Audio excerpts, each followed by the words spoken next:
les hommes qui aiment les rendre et qui n'assument pas, c'est juste, je pense que c'est des, c'est quoi le mot même? Des tapettes.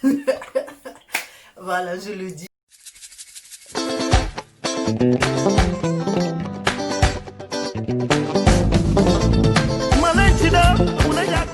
Salut, aujourd'hui je veux parler du surpoids, euh, de mon surpoids, de tout ce qui va avec. Des personnes qui ont du mal avec ça, ça a un nom, la grossophobie. Avant tout, je tiens à préciser que cette vidéo, c'est pas pour promouvoir l'obésité ou le surpoids ou me victimiser aussi. Je parle juste de ce que je sais et de ce que je pense. Donc voilà, excusez-moi les gens qui ont un problème, qui vont me rappeler être grosse, ça ramène ça comme maladie, je le sais. En tant que grosse, je pense que toute ma vie on me l'a dit, donc vous m'apprenez rien. Pour une adolescente, j'avais une vie beaucoup plus remplie. Au Sénégal, je faisais du tennis, avec les cours, j'avais des amis, j'avais une vie sociale. Bah, c'est pas pareil, voilà, l'ambiance. Du coup, j'arrive en France, c'est pas du tout pareil. En plus, à 17 ans, voilà, t'es une adolescente. Que moi, j'ai pas grandi avec mon père par rapport à mes soeurs. Mon père, il est venu en France, j'avais 6 mois. Euh, donc, je l'ai pas connu. Donc, il venait en vacances de temps en temps.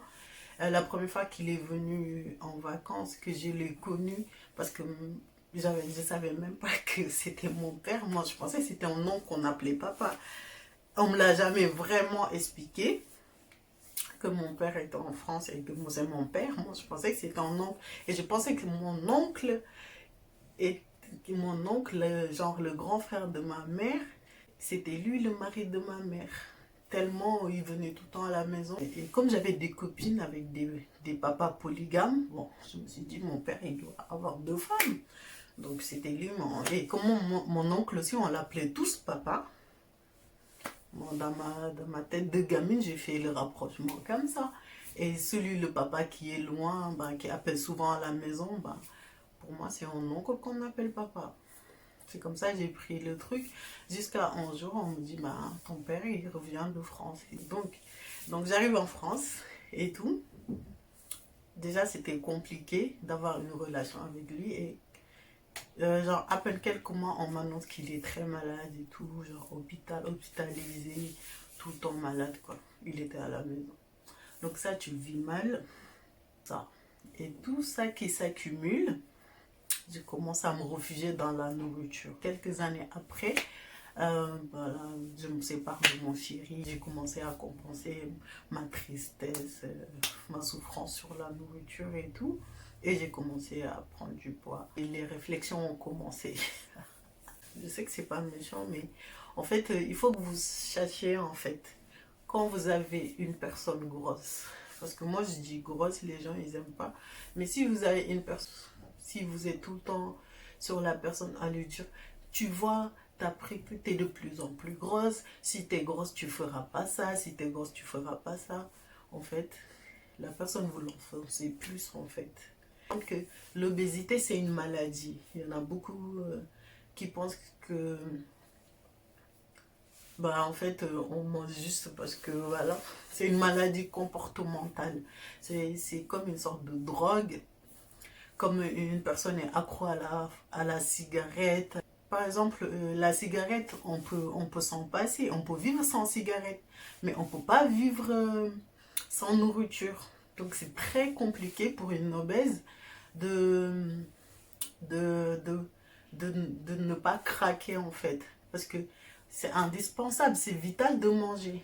Comme manger c'est vital et que la nourriture c'est notre drogue. Donc imaginez comment c'est compliqué de gérer ces pulsions avec la nourriture. Et en fait, euh, les personnes obèses, euh, euh, en fait, compensent leur manque. En tout cas, moi je le ressens comme ça. Et la plupart des obèses euh, compensent en fait leur manque, leur tristesse en fait dans la nourriture et tout. Donc c'est pas par pur fainéantisme ou manque de volonté ou quoi, c'est une maladie en fait. C'est dans la tête. Et plus tu as de la frustration, plus tu es triste, plus tu souffres, plus voilà, tu vas te réfugier dans la nourriture. Moi, ma meilleure amie, elle a, pendant des années, elle a pensé bien faire et tout, en me disant il faut que tu fasses ça, tu fasses ça. Voilà, ça m'a pas aidé, ça m'a plus euh, enlevé ma confiance en moi ou diminué et tout. Et c'est des choses, en fait, on se rend pas compte. Surtout ta propre famille qui te dit tu n'auras jamais de mari parce que tu es comme ça, qui va t'épouser, qui va... Moi, j'ai entendu ça. Et c'est des choses, en fait, ça te pousse plus à te, à te faire du mal avec la nourriture parce que la nourriture, ça fait du mal comme la cigarette peut le faire. Pour des raisons de santé, il faut perdre du poids parce que moi, je ne suis pas... Je, je suis pour que tout le monde s'assume. Moi-même, je suis la première à dire qu'il faut s'assumer, quel que soit ton poids. Mais après, c'est selon la personne. Parce qu'il y en a, c'est les régimes, à cause des régimes mal faits, qu'ils ont encore plus pris de poids. Donc, il y en a même à l'enfance, déjà, on les force à faire des régimes et c'est très, très mauvais en fait.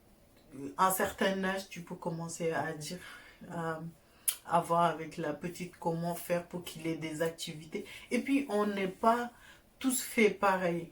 Parce qu'il y a des gens, moi, voilà, moi je connais des personnes qui mangent 1000 fois pire que moi et qui prennent pas un gramme. Parce que physiologiquement, on n'est pas fait pareil. Il y a une animatrice sénégalaise, obèse, magnifique mais obèse, euh, qui, euh, qui assume ses formes. Elle est juste magnifique. Elle fait des snaps, elle danse et tout. Et on dirait en fait c'est une extraterrestre de faire ça. Ça devrait être une normalité d'être une personne et s'assumer. Et on dit, parce qu'elle est obèse, donc le fait qu'elle s'assume, ça y est, c'est devenu des sujets sur les réseaux sociaux. Que, en fait, parlez pas pour nous en fait. On n'a pas besoin de votre pitié, de votre je sais pas quoi en fait. Parlez pas à notre place. Et de mettre des vidéos d'une personne grosse et dire qu'elle est belle ou elle est sexy. Or que c'est pour se moquer en fait. Vous rendez pas service en fait. C'est des personnes qui ont un problème. Chacun a ses goûts. Et heureusement, il y a des hommes qui aiment les rondes. Et il y en a beaucoup, même plus, mais la plupart n'assument pas, surtout. Les hommes qui n'assument pas, c'est juste, je pense que c'est des... C'est quoi le mot même? Des tapettes. Voilà, je le dis. Voilà, je dis un peu les sujets qui me plaisent sur ma chaîne, c'est comme ça. Et, c'est un sujet qui me tient à cœur parce que en fait, je pensais que ça avait changé, évolué, mais je pense que ça n'a pas vraiment, en fait, ça n'a pas vraiment évolué. Il y a toujours un problème avec les grosses. Même chez nous, hein, en Afrique, hein, et c'est pour ça, moi, j'en parle plus pour la communauté. Nous, on dit tout le temps, on aime les rondeurs, mais c'est pas les rondeurs, c'est pas les rondeurs comme nous, quoi. C'est genre à la Kim Kardashian. Et c'est même pas une référence, elle. Avec ses fesses qui tombent là quand on les profile. Voilà. C'est même pas ses vraies fesses. Bref, rappeler à la personne qu'elle est grosse comme si elle ne le savait pas. Nous, on sait très bien qu'on est grosse parce que soulever une centaine de kilos, c'est beaucoup plus dur qu'un mec qui fait du bodybuilding en salle. Hein. Hein? On soulève notre corps là. Ça, c'est beaucoup plus dur que quoi que ce soit que tu vas. Donc, on sait très bien, on est grosse. On n'a pas besoin qu'on nous le rappelle à chaque fois, ou par des paroles, ou par des remarques, ou même par des regards, en fait. Donc, faites gaffe. Combien de fois on m'a dit, si tu perdais plus de poids, peut-être tu serais aussi belle que tes sœurs. Non, j'ai pas besoin d'être plus belle ou aussi belle que mes sœurs. Je suis comme je suis et tout. Mais même si je perdais du poids, je ne serais pas comme mes sœurs. On est toutes différentes. On est tous belles à notre manière. Donc, en fait, c'est des choses, ça m'a bousillé ma confiance en moi. Et tout, depuis que je suis adolescente, que j'ai commencé à perdre du poids, les gens ne m'ont pas aidé. Tout le monde a commencé à faire des remarques désobligeantes. Et tout ce que je me rappelle, c'est mon père. Père à son âme, c'est mon père qui me défendait, qui leur disait, laissez-la. Si elle est prête, elle va perdre du poids. Et je sais que c'est pas méchant, mais quand même, ça pique. Donc, c'est juste pour dire que c'est pas fait exprès. Voilà, en général, en tout cas, les personnes en surpoids, obèses, ne font pas exprès de prendre du poids. C'est parce que ces personnes-là vont mal. Et si vous les aidez, aidez-les à prendre confiance en elles, à faire des activités, mais pas pour leur dire, viens, on va faire du sport, t'as grossi. Non. Ouais, franchement, j'aimerais bien faire du sport et tout. Je ne veux pas faire toute seule. Viens, on y va ensemble. Ça, c'est différent. Mais si tu lui rappelles, c'est elle qui a besoin de faire du sport et pas toi. Or que tout le monde en a besoin. C'est pas que les personnes grosses. Il faut arrêter les clichés sur les grosses. Qu'on est feignante, on manque de volonté, on pue aussi. Hein? Qu'est-ce qu'on n'entend pas? Et c'est des remarques, franchement, très méchantes en fait.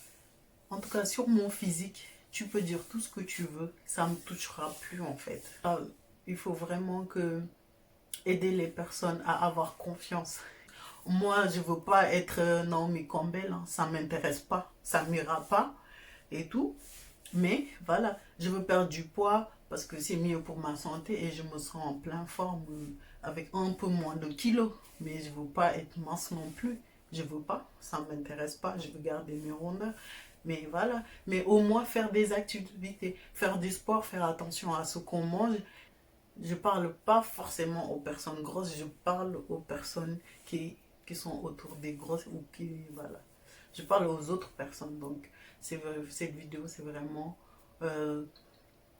contre la grossophobie. Les gens qui ont horreur des grosses, on dirait on est des monstres. Oui, on est gros, c'est tout. Mais on reste humain comme tout le monde. Donc, à un moment donné, il y a tellement de haine, surtout maintenant.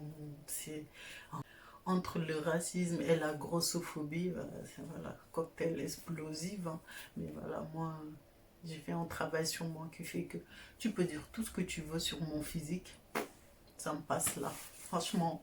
Et j'aimerais bien que des personnes qui sont en surpoids ou obèses comme moi aient cette attitude-là. Et il y a plein de personnes qui vont fermer leur bec. Voilà. Juste en comprenant qu'en fait, tu t'en fous. Ils vont changer d'attitude. J'en ai parlé sur ma vidéo avoir confiance en soi. Mais voilà, si ça t'intéresse, tu peux aller le voir. Si on était aidé par des gens autour de nous, je ne dis pas qu'il n'y aurait pas de grosses ni d'obèses, mais il y aurait moins. Et surtout, même si on avait des obèses, il y aurait des obèses qui sont en bonne santé. Et ça existe. Dis-moi ce que tu penses de cette vidéo.